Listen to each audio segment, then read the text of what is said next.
Chapter 17. Alone. They're too arrogant for that, and a scuttled ship that we haven't stolen is too unimportant. Circa 22 days, 34 hours since the assassination of rebel leadership. Uchantu clutched her knees to her chest as she sat in her bunk, chest tight, shoulders bowed under the mountain of her failure. After leaving the funeral early, she'd come back here, needing to be alone. She left the light off, trying to empty her mind and lose herself in the darkness. It didn't work. Even when she squeezed her eyes shut, she saw it over and over again. Indu's and Bavlos' lifeless faces, the terrified faces of the townspeople, the destruction that followed in the wake of her failure. And all the while, the venom in Arena's voice ate at her thoughts. The light flicked on, buzzing in her ears, turning the insides of her eyelids red. Uchantu gasped, leaping to her feet to find Estingai ducking under the curtain that separated the small space from the main room. Estingai didn't smile. She met Uchantu's gaze, and Uchantu shivered at how close her friend, her sister, was to breaking.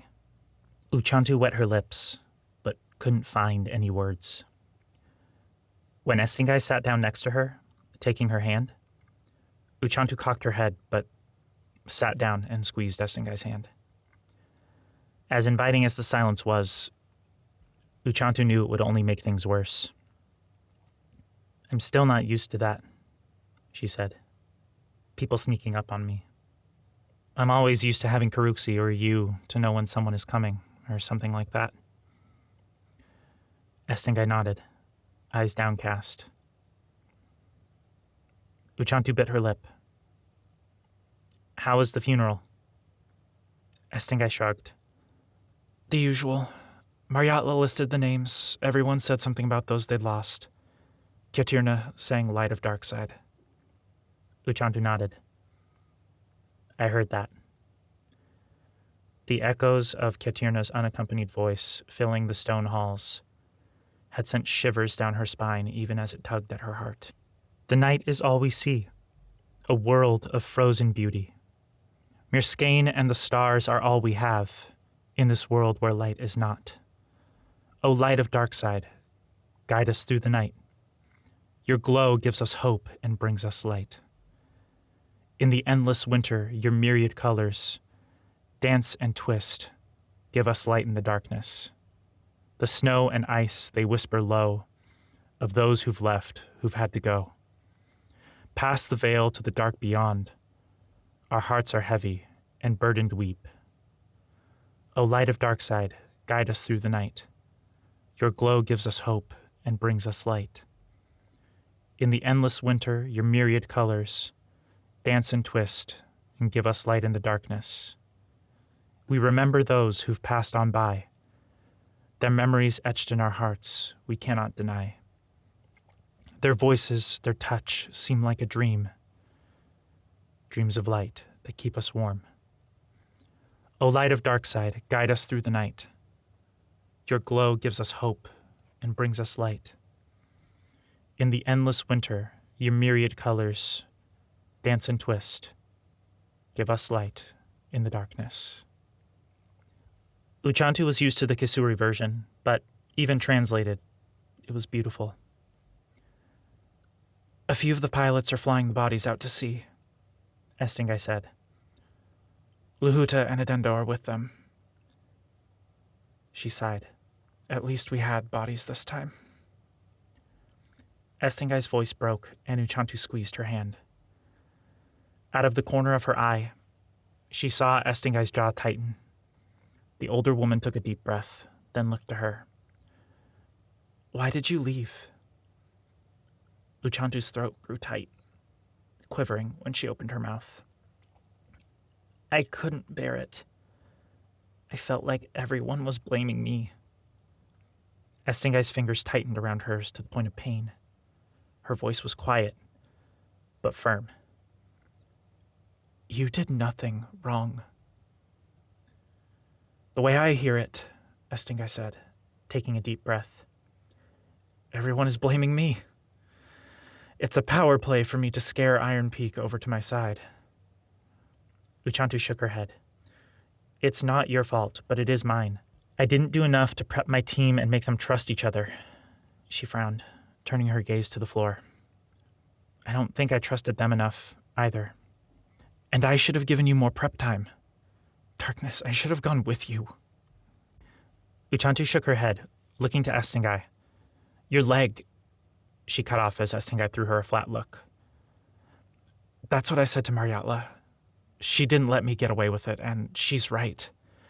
I've never let something like that stop me before.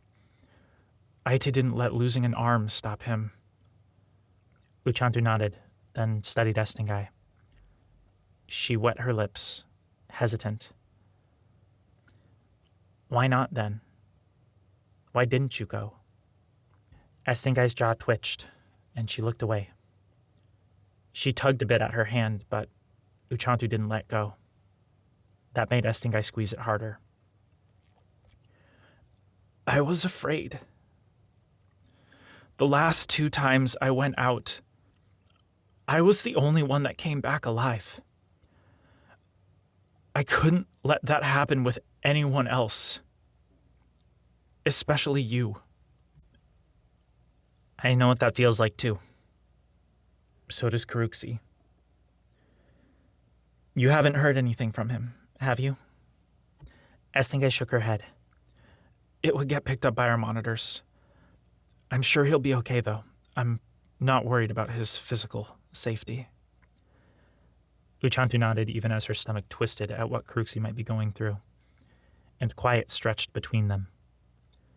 The low hum of the lights was the only sound beside the punctuation of their breathing and the vents switching on and off. They still held each other's hands.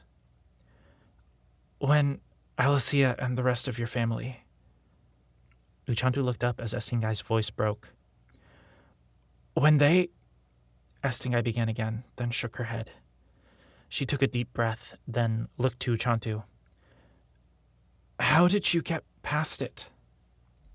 Uchantu frowned. I don't think I ever really did. But how did you stop hurting so much every day? Thinking about them even when you're not thinking about them. Uchantu thought for a while, then shrugged. I think I just finally accepted that nothing would make it better. Estingai blinked, and Uchantu could see the tears behind her eyes, barely held at bay. She continued, I just told myself that it was going to be terrible for a while before it could get better. Estingai held her gaze. Did it? Uchantu smiled. When you took me in after the attack, you and Karuxi and all the others, you never tried to replace my family. You were just there for me.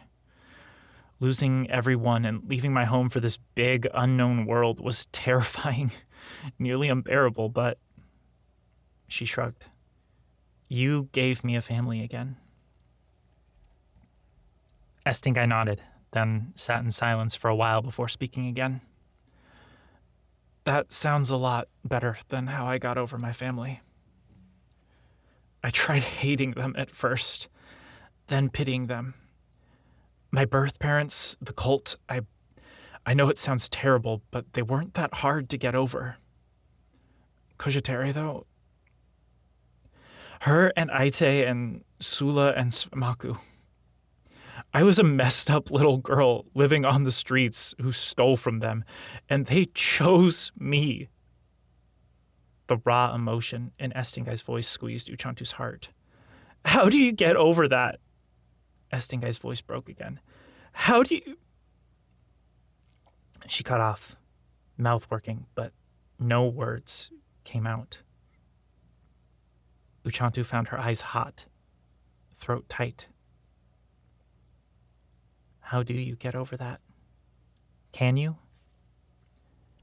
Estingai squeezed Uchantu's hand, sniffing to hold back tears. The next moment, she crumbled into Uchantu's arms. That frightened Uchantu more than anything she could remember. Estingai was like Kojitere. She didn't break. To see her like this? I hate that he's gone, Estingai rasped. Almost a sob, but not quite. That they're all gone. I miss them so much. Uchantu found herself clinging to Estingai. She missed them too. Starless nights, she missed them. Aite with his formal but sardonic manner, so wise and steady one moment, then joking the next while teaching her how to do things with hard light that most thought impossible. Sula always tinkering with geororals, showing her his next project or sharing the latest research with her, always with a smile. Kojitere, a beautiful, impossibly confident woman that had made Uchantu feel like she could do anything just by being around her. And Sfamaku, with his comforting words in the quiet moments, his wonderful cooking, and the way you could tell he loved Estingai with all his being, just from the way he smiled at her. Uchantu drew in a deep, ragged breath, trying with everything she had to hold back a torrent of hot, salty tears, even as she just wanted to break and let it all out. But she couldn't. She needed to be strong for the strongest woman she'd ever known. What? Uchantu's voice was too thick to get the words out. She cleared her throat. What would Sfamaku have told you if he were here right now? Estingai scoffed. Things never would have gotten this bad if he were still here. But what if? Estingai was silent for a moment, then shook her head. He would have been infuriatingly persistent in trying to make me see the bright side. And he would have done it. He would have told me how we've made progress despite these failures. We know there's a spy now, and we've brought Stormswind and Icefane firmly to our side, even if they aren't happy about it at the moment. And Maryatla's finally stepped up. She sighed, meeting Uchantu's gaze. He would have given me hope. A faint smile touched her lips. You're good at that, too. I'm glad at least a part of him lives on. Uchantu frowned. Me? Sfamaku was good at inspiring people. He could take the spotlight or talk his way into a group of people and give the rousing speeches that would inspire them to do better, or get a group of friends to laugh again, or people fighting to see common ground. You? She squeezed Uchantu's hand. You're the one that comes in the quiet moments when people need it most. When you know a smile can't fix things, but people just need something. Estingai turned her gaze to the floor again. Everyone always thinks Karuxi is the one for that because he and Sfamaku were so alike. He is, but I know the pressure gets to him more than it ever did with Sfamaku. You adopted that from Sfamaku even more than he did. Uchantu's throat was still tight, but she found a smile straining her lips as Estingai met her gaze. Uchantu hesitated, then pulled her sister into a hug. Estingai tensed, and for a moment, Uchantu worried she'd made a mistake. Then Estingai wrapped her arms around her and held her tight. Thank you, Uchantu breathed, eyes squeezed shut. Estingai said nothing, just squeezed her tighter. As they held each other, Uchantu realized something, and she loosened her grip. Estingai did the same after a moment, and pulled back to look at Uchantu with curious golden brown eyes. Uchantu swallowed the lump in her throat. You're strong too, Estingai. You're the one that doesn't give up. Even when things look hopeless and everything has been taken from you. If you did, you wouldn't be here now. You wouldn't have been there for me when I needed you. Estingai blinked, eyes shimmering. Uchantu squeezed her hand, then rose. I need to go to my team. Will you be okay alone for a while? Estingai sniffed, giving her a tight smile. Go be a leader. The waver in her voice made Uchantu hesitate. But she turned and pushed through the curtain, then started out of their room and down the hall at a jog. I have to do this. Estingai will be okay. She has to be. Estingai sat alone in Uchantu's bunk, long after the echoes of her sister's footsteps faded down the hallway, mingling with the faint steps of others. Then Estingai dimmed her clear notes, and there was silence. Somehow, that silence comforted her even as it weighed upon her. Estingai found it was all she could do to hold herself still, to keep her eyes fixed on the old rug Karuxi and Uchantu had put on the floor between their bunks, rather than where she wanted to look. Eventually, she lost that battle, and looked past the curtain, across the room to the space she had shared with Sfemaku. She'd left the curtain closed, but it hung open just enough for her to see inside. The dark emptiness of that space tugged at the pit within her that the Death Knight had ripped open that night. Estingai didn't know when she'd risen from Uchantu's bunk or crossed the room to her own space, but she found herself pulling open the curtain. Seeing the unmade bunk, something she hadn't done since before Sfemaku had entered her life, made her legs tremble. The emptiness, the knowledge that Sfemaku hadn't slept there in weeks and would never sleep there again, made her want to curl up and weep until she crumbled and burned away with the rest of Ephraimani. Yet she sat down on the bunk, taking the blanket in one hand and raising it to her face as she brightened her clear notes. She breathed in deep, then choked out a sob. She could still smell him, but barely. Her eyes found his trunk, still next to hers. A thin layer of dust had gathered over it in the past weeks. Estingai reached for it, then tensed, as her stomach and throat grew tight. Swallowing hard, she shook her head and drew in a deep breath, then opened the latch. She pushed open the lid and let out a sob as she reached out to touch his clothes and the other belongings he'd kept there. Estingai pushed aside a few outfits, pouches, and other keepsakes that tugged at her heart, until she found a dark, violet, almost black shirt with the Knight's snowflake emblem on it. The shirt itself wasn't anything special. Everyone that had lived in the Bastion had been given one to wear around the floating fortress, but it was his. Sfemaku had let her borrow it a few times after they'd first met when she hadn't had her own yet, and he wanted her to feel less like an outsider. Even after she'd gotten her own, along with an entire wardrobe of clothes that were clean and actually fit her, Estingai had stolen it several times, wearing it to bed or just when Sfemaku was off with one of his parents. That hadn't happened often, but it had let her keep a part of her friend with her. The few times he'd caught her before they'd moved past their own issues and admitted their feelings for one another had mortified Estingai. Yet even then, Sfemaku had made her feel better. He'd teased her about it, but in a manner that made her feel closer to him.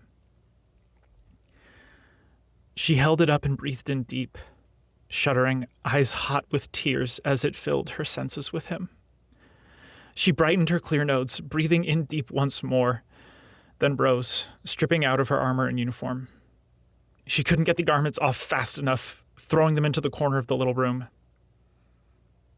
When she stood in her underclothes, Estingai put on the shirt and hugged her arms to her chest. It wasn't enough. Estingai sat back on the bunk. She choked back a sob, squeezing her eyes shut as a single tear dropped free.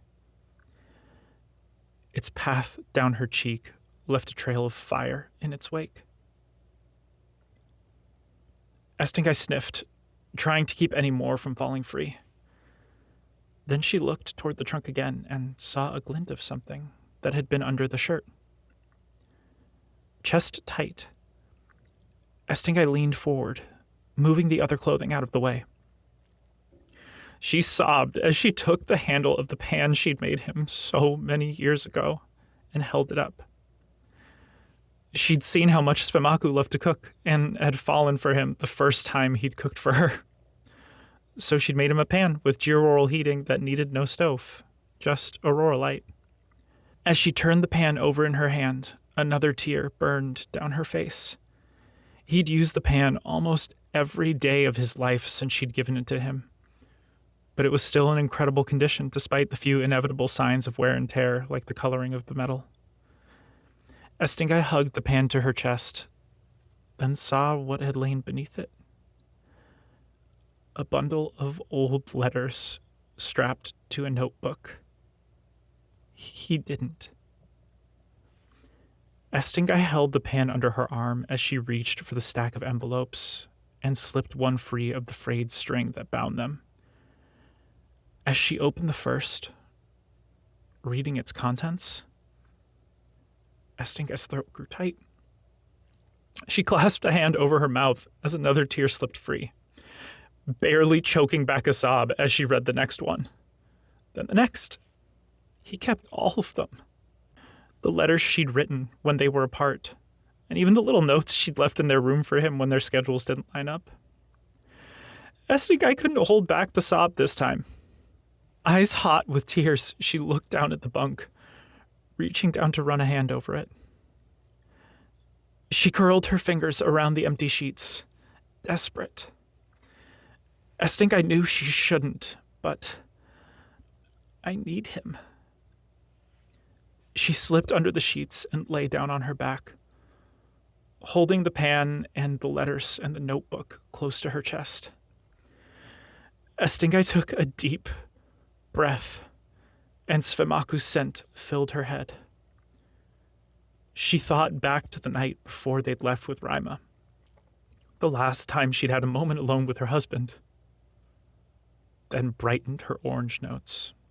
The gentle touch of Sfemaku's lips on her neck sent shivers down Estingai's spine. She smiled, biting her lip, and pulled him closer, breathing in deep. He smelled of pepper and thyme, colored with the faint hint of sweat that neither of them could ever seem to fully banish, living as they did. Estingai didn't care if he'd just stripped out of his armor after a day in the sun, as long as she could touch him, taste him, breathe him in. With her clear notes bright, Estingai's husband filled her head like a puff of violet sage, seeping into every part of her. His lips brushed a spot that made her gasp and giggle, pressing herself more firmly against the hard planes of his body. Then he nipped at her earlobe, and she laughed, pulling back. "Can you two be quiet?" Karuxi called from the room he shared with Uchantu on the other side of their suite. "It's bad enough we know what you're doing right now. You don't need to let us know when Sfemaku's doing so poorly you have to laugh at him." Estingai rolled her eyes as she caught some soft laughter from Uchantu. Sfemaku just laughed and kissed her again. Estingai shivered, moaning into his mouth as she deepened the kiss and clutched at his chest. His hands roved over her body, tracing her curves and the lines of her muscles, raising goosebumps even under the sheets, making her shiver and threatening noises that would make Karuxi yell at them again. Estingai didn't care. She needed this, just touching him, feeling his skin against hers. Every moment with him was precious, especially like this. Their clothing and armor lay folded on the trunks and hung on their stands in the corner, just in case they needed to rush out of bed. Nipping at her husband's lower lip, Estingai raised a hand to his cheek and lowered the other to the small of his muscular back, pressing his hips against hers. Sfemaku grinned, nipping back and deepening the kiss further. Just as Sfemaku brought her desire from playful flames licking at the air to a blaze that warmed her entire body, he broke the kiss, pulling back to gaze at her, eyes curious. Estingai bit her lip, then looked away. "You're worried." Estingai sighed, then shivered, eyes fluttering shut for a moment as he cupped her cheek, tilting her face back up so he could meet her eyes. His voice was barely a whisper as he spoke. "Why?" Estingai hesitated, glancing down at her husband's lips. She wanted to kiss him again, to lose herself in him until her worries didn't matter anymore, but knew he wouldn't let her get away with that. What if it doesn't work? Raima's so insistent on how it needs to work, how we have this perfect chance now that Bonde is out of the picture. What if... Estingai took a deep breath, glancing over toward the curtain and Karuxi and Duchantu's room beyond, then back at her husband. She ran her hands down his chest, digging her fingers into the muscle. What if Karuxi gave so much of himself for nothing? You know how much that's affected him. Sfemaku frowned, nodding as he glanced past her toward the curtain. He's been sleeping more than usual, Estingai added. And she doesn't say anything, but I know it wears on Uchantu. She doesn't like sleeping in there by herself. None of us like sleeping alone, Sfemaku said, eyes distant. Estingai rested her head against his chest, and he raised a hand to stroke her hair. Estingai smiled as his fingers sent shivers through her body. Karuxi will be okay. He just has to work it out for himself. Seeking companionship isn't the worst way to deal with things like that, and it's not like Karuxi leads any of them on. I guess you're right. It's not like he punched Raima in the eye or something like Mom did with Phantom. She's not as much of an asshole as he was. She nuzzled deeper into his embrace then, focusing on the points where their bodies touched. How incredible it felt. When he kissed her hair, her stomach fluttered. Even if we don't get everyone to agree, that isn't the end of things, and it doesn't mean Karuxi had to put himself through weeks of hell for nothing. We'll find a way out of this life, and I won't let his and everyone else's pain be for nothing. He's so certain. It isn't even a question of if we'll succeed, just how. She gazed up at him. I love you. He smiled, then cupped her cheek again and brought her lips to his. Estingai kissed him, reveling in his taste, hungry for more. He didn't need to say it back. The way his silver gold eyes danced when he smiled at her, the tenderness of his touch, the way he would hold her so close at night, even when his antlers made it less comfortable for him. All that and so much more that he did every day showed her his love. You know, he said, breaking the kiss just enough to brush his lips against hers. We should probably try and make the most of the night. I have a feeling that no matter how things go tomorrow, Raima's going to work us to the bone after. Estingai threw back her head, rolling her eyes. Ugh, you're right. She sighed, then met Sfemaku's gaze again and smiled, biting her lip. Before he could do anything, Estingai reached up and grabbed the base of his antler, pulling him into a... Estingai burst from the vision with a ragged sob. She shut her mouth so hard her teeth clacked, rattling her jaw. But she couldn't hold back any longer. Curled up on the bed she would never again share with her husband, holding the pan to her chest, Estingai wept. The pit within her that Sfemaku's death had rent pulled at her, trying to consume her with a darkness blacker than a starless night. She thought it would take his death, him abandoning her, to hurt her this deeply. She'd been wrong. Estingai's memory was foggy, a side effect of lightless orange notes. Images and sensations slipped away as she tried to hold on to them, to remember what it had felt like to be happy. She moved aurora light from her blue nodes to her orange nodes, clearing the fog. But it only made the memory more painful. Will I ever feel that way again? The hopeless thought only made her tears flow more freely, her sobs more violent. By the time her tears subsided, eyes blurry, face damp from the torrent, Estingai found herself spent, empty. That dark pit had nearly consumed her. She didn't know what to do, how to get out of this bed and face those beyond her lonely suite. Yet, as she wiped away her tears, as she sniffed and squeezed her eyes shut, something Sfemaku had said came back to her.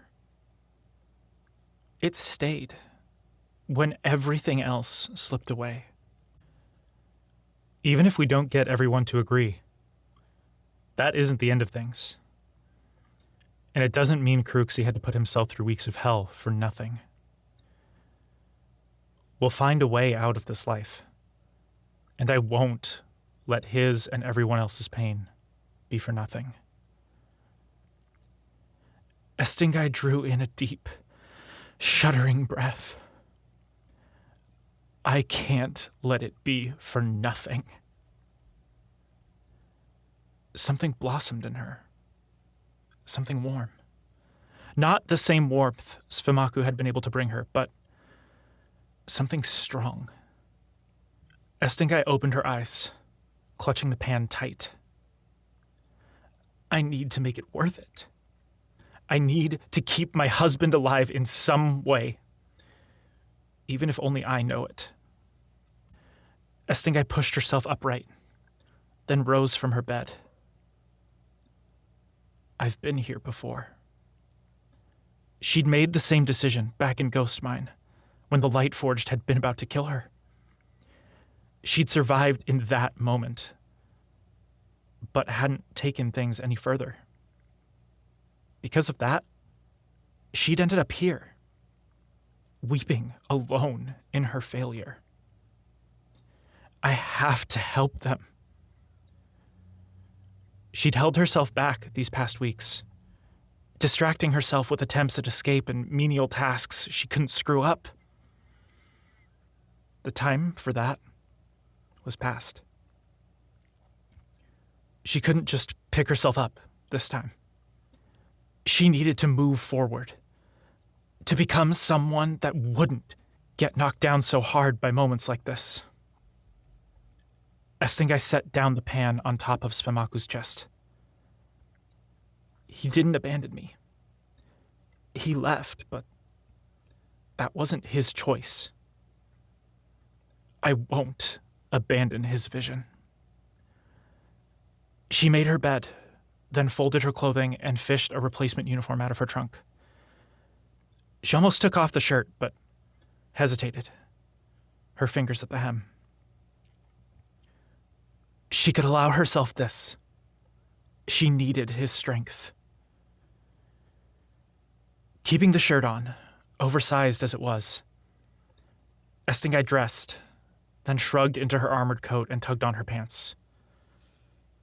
Once she laced up her boots, she lifted her belt, studying it for a moment, then set it back down. She rifled through Sfemaku's chest, then took one of his spares and cinched it tight around her waist. She transferred her tools and weapons and supplies from one belt to the other, then stuck the small pan through the holster, made especially to carry it. Satisfied, Estingai put her things away, then gazed at Sfemaku's trunk. She ran her hands over his belongings one more time, then closed it and straightened. She took a deep breath, then pushed through the curtain and headed out toward the command room. The warmth within her, the energy that kept her moving, didn't take the pain away, but kept her going despite it. As she stepped out into the hall, she reached back and ran a hand over the pan's smooth handle.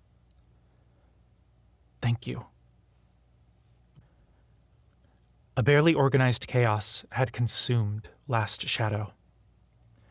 Iron Peak had become a faction of refugees, even among a people who hid in caves, and they filled the tunnels of Last Shadow's base.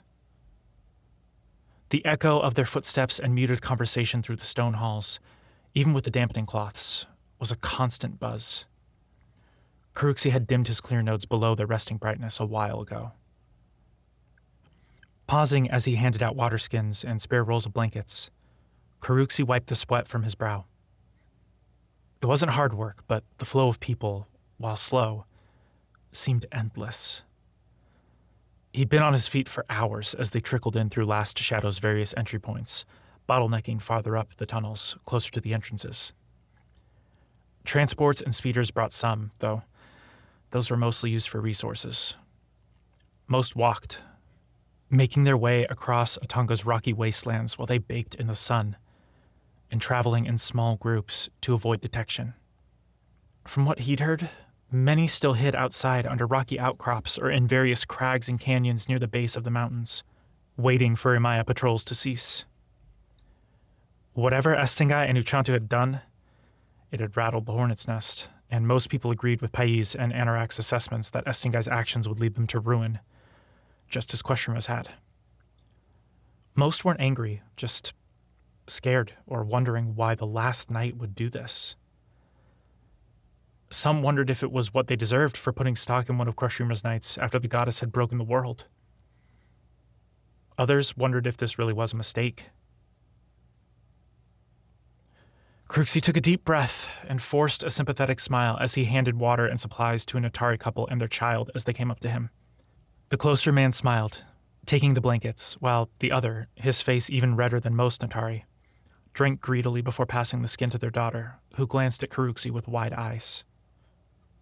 He held his smile, wishing he could do more, but even as the couple walked deeper into the tunnel, their child's eyes haunted him, tightening his throat.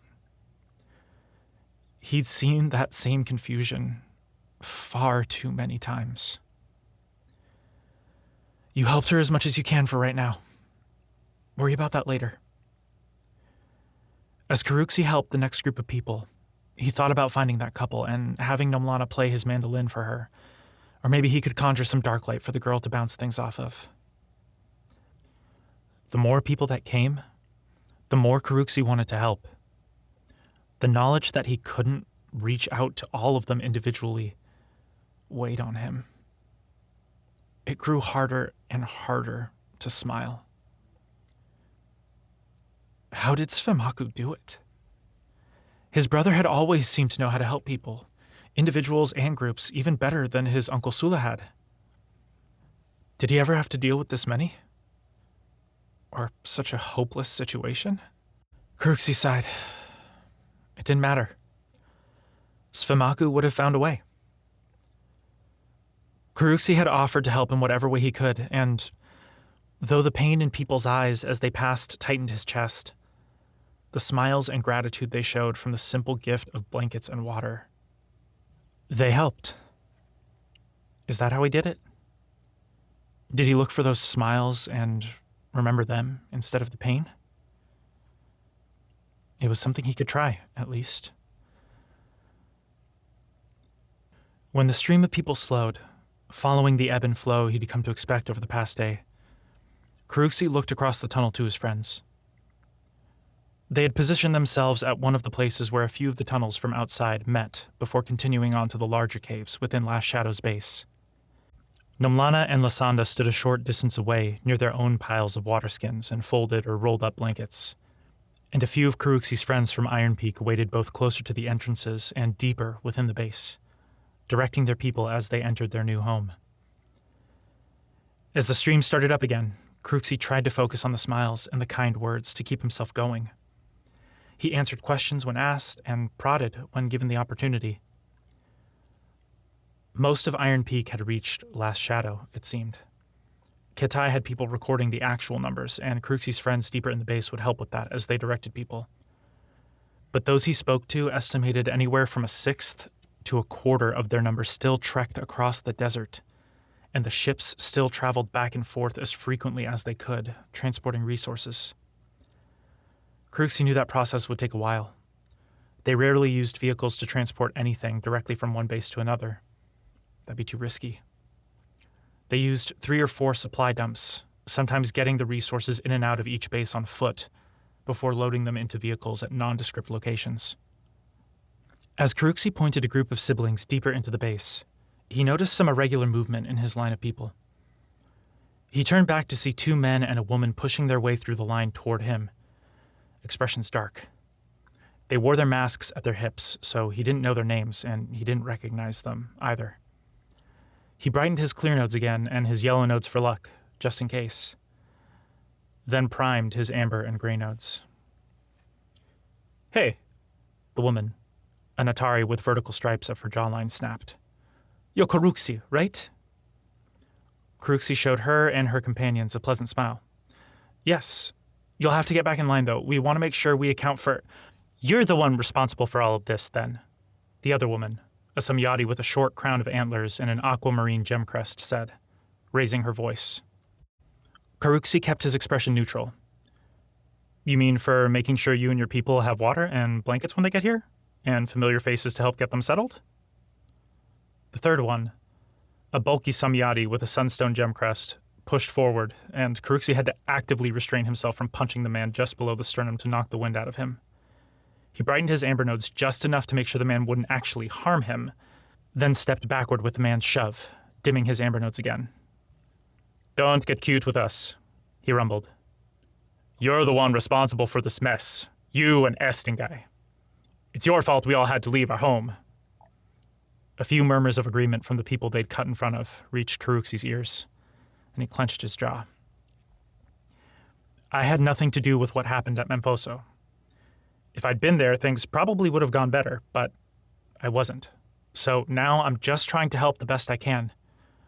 You're welcome to help if you want. I'm sure your people would—" The man grabbed Kruxi's collar, and Kruxi grabbed his wrist. He met the man's gaze, and made his voice low and dangerous as he brightened his gray nodes. "Do you really want to do this?" He didn't know if this man or his friends were Auroromancers. A sun crest or aqua crest wouldn't do much, but the woman's clothing hid her gem crest. Still, he could take them. He could snap this man's wrist, shattering the bones, then restrain the other 2 with dark light before they even realized what had happened. And that would play right into their hands. For a moment, Kruxi wondered if Anorak had sent these 3 to provoke him and give Mahele a reason to expel him from the base. "What's going on here?" Kruxi recognized Lysanda's voice, but kept his eyes fixed on the Samyati man before him. The man narrowed his eyes, and Kruxi tightened his grip, just a hair. The Samyati's eyes widened, and a moment later, the woman spoke. "Jake, let go of him." The man, Jake, frowned, but then glanced to his side. His eyes grew wide, and he let go of Kruxi's collar.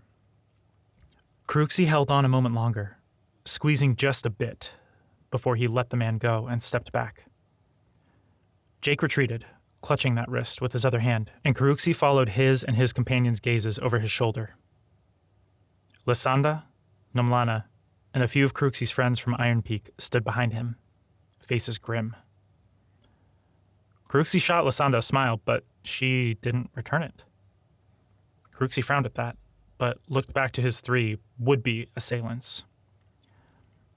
"Like I said, you're welcome to help us get everyone settled if you want, but for now, you're holding up the line." Watching them out of the corner of his eye, Kruxi bent down to pick up a few water skins as Lysanda and Nomlana stepped forward to grab some blankets. They handed the supplies to the hostile trio. Then Kruxi nodded toward his friends from Iron Peak. "I'm sure you know Noxolo and Daidu. They'll either help you find a place to get some rest or set you up at one of the stations." The 3 hesitated, and the Natari woman's face darkened. She tossed her blankets and water skin to the ground. You think you can win us over that easily? I'm not trying to win you over, Karuxi said, raising his voice so those gathered could hear. He let a little bite enter his tone as well. He'd been expecting something like this. I'm doing the best I can to get you, people I've never met and owe nothing, settled, so you can have some semblance of comfort in a world that's gone to shit. If you really think that Estingai would intentionally give your home up to the Amaya after everything it's taken from her, then you're the problem, not her. He picked up another bundle and handed it to the nearest of the three, the Samyati woman. If you're just looking for an excuse to be an asshole, he said, voice low, then you should turn around and walk out into the desert, because there's no place for that here. The woman swatted the bundle to the ground, holding Karuxi's gaze. Karuxi sighed, then tensed as he noticed the dark expressions of some of the refugees. A few of them moved forward in the line, glares fixed on Karuxi. Starless freezing nights.